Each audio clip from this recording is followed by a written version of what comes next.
There are roads you know are trouble before you even hit the exit ramp. And then there's I-95, 1,900 miles from Miami to the Canadian border, the longest north-south interstate in the country. That road carries about 40% of the country's economy.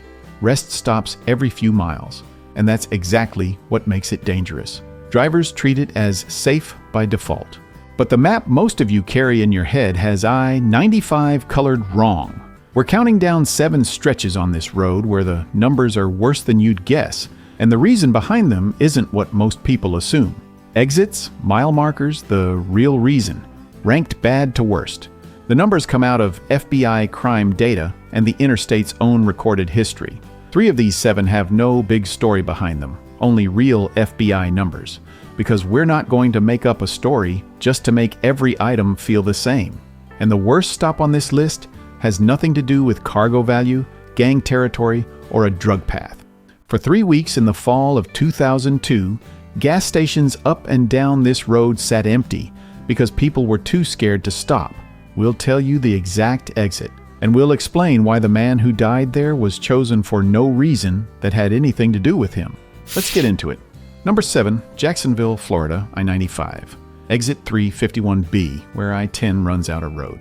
A driver on I-10 has been running east for 2,400 miles.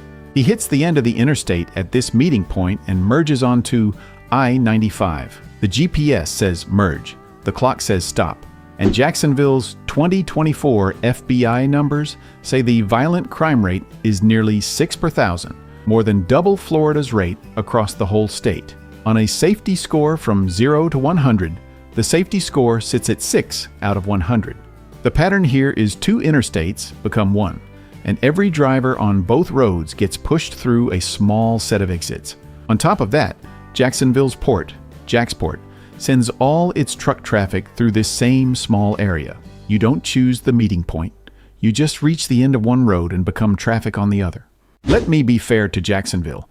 It's the largest city by area in the main part of the United States, not including Alaska or Hawaii, a real military and shipping center. The crime numbers are a pattern across the whole city, not something aimed at truckers. And this is the weakest item on the list. Real numbers, but no single named story tied to this place where the highways meet. That's why it's at the bottom. The move. Treat the point where I-10 meets I-95 as a place to pass through. Jacksport runs a guarded waiting lot for trucks waiting to enter the port. If you're waiting for the port, use its guarded lot, not the streets just off the highway after dark. Number 6, Florence, South Carolina. I-95 exits 157 through 164, where I-20 ends. Same meeting point pattern, but the city at the end of this interstate is, by the numbers, twice as dangerous as Jacksonville. Florence's 2024 FBI numbers. Total crime, 47 per thousand. Violent crime, 8 per thousand. That's a very high crime rate. That puts Florence among the most dangerous cities in the nation. The safety score is 2 out of 100, safer than only 2% of American cities. The city rebuilt itself as a center for business, money, and trucking services. Big companies, a major regional medical center. That's the fairness note. But the same busy trucking industry that supports the city also forces all the passing traffic through just a few exits. I-20 gave you no choice about ending up here. The move. Use well-known truck stops right at those exits. Treat any stop here as fuel and keep going, unless you're at a lot with cameras and guards.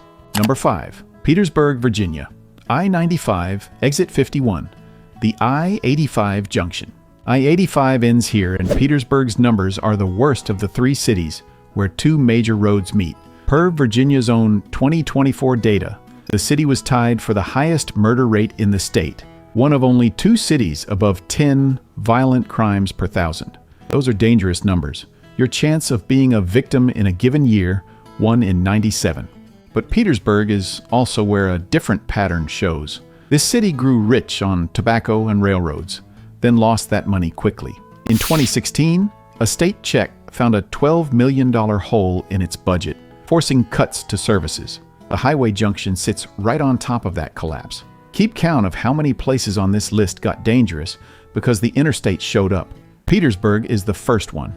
The fairness note, Fort Gregg Adams has its main base here. And the city has a real Civil War historic center, a $12 million hole in the police force's money. That's a story about a town that lost the funds it needed, not a judgment on its people.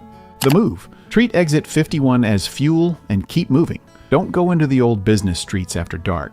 Number 4. Roland and Lumberton, North Carolina. I-95 exit 13, Robeson County. Robeson County sits right in the middle between Miami and New York. By its own history, that location became a route for moving and selling cocaine through the 1980s. During that time, the murder rate grew to 4 times the national average. Today's numbers confirm it. Violent crime in 2020 sat at 1,190 per 100,000, the highest of any county in North Carolina. But the main story is the one the road still talks about. July 23, 1993, James R. Jordan Sr., father of Michael Jordan, pulled into the Quality Inn parking lot near where US 74 meets I-95.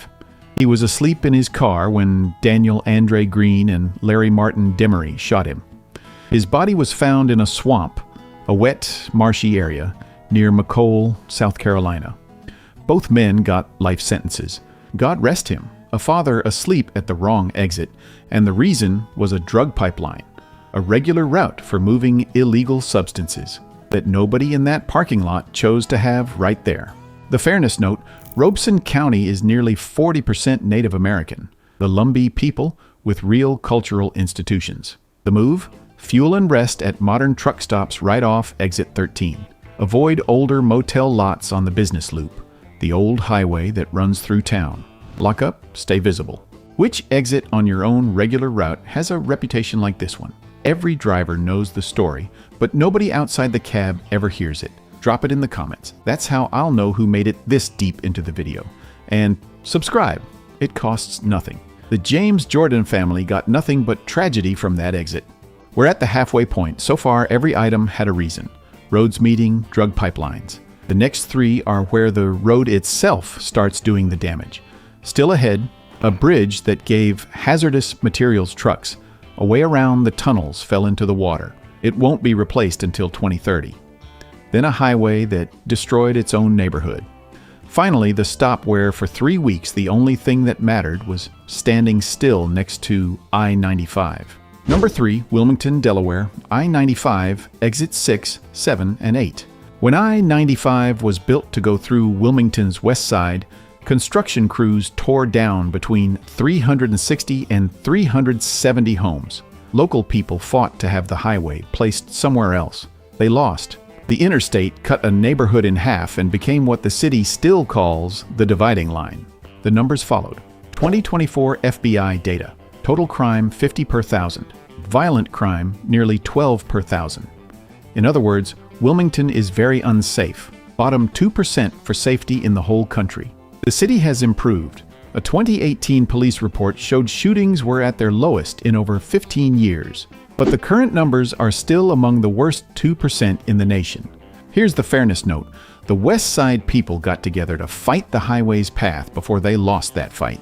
This is about what a road can do to a neighborhood that didn't choose it, not an insult to Wilmington today. The move. If waiting near the I-95 area, stay on the east side near the river, the safer part by the water. Don't go into the streets west of the highway after dark. Number 2. Baltimore, Maryland, the Fort McHenry and Harbor tunnels, and the bridge that was the alternate route, now gone. I-95 crosses Baltimore's harbor through the Fort McHenry Tunnel, a flat ban on hazardous materials, or Hazmat for short. The nearby I-895 tunnel carries the same ban. For decades, the only legal route for a hazmat load was the Francis Scott Key Bridge on I-695, the long way around. On March 26, 2024, a container ship hit the bridge's support column. The bridge section collapsed. 6 road workers died.